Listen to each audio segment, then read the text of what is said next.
Welcome to our React.js crash course on Learn Awesome, your gateway to modern web development.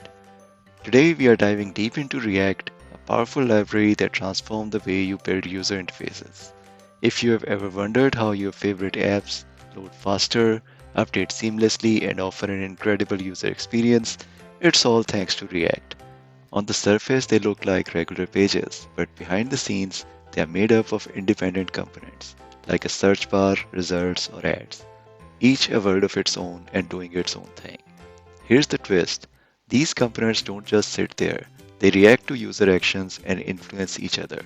That's React.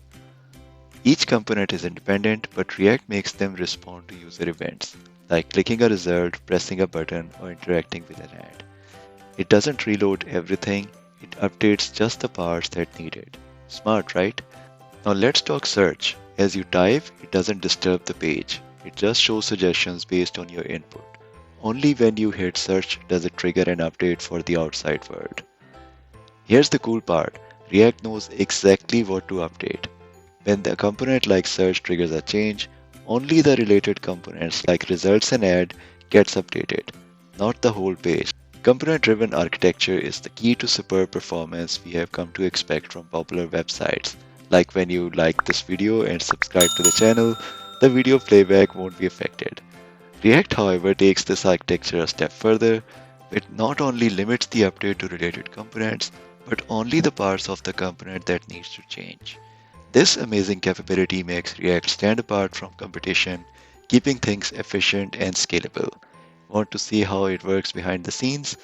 In the next hour, we are going to breeze through the essentials, from hooks like useState and useEffect to making your apps super fast and efficient. We'll cover everything you need to know to get started, and I'll show you some cool tricks to make your apps run like lightning. By the end, you'll have all the skills to build React apps that are smooth, clean, and performance optimized.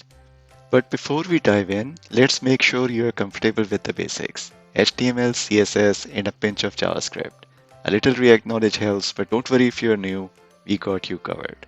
And hey, if you need a refresher, our channel's got all the resources you need to get you ready. Ready to level up your React game? Let's jump in.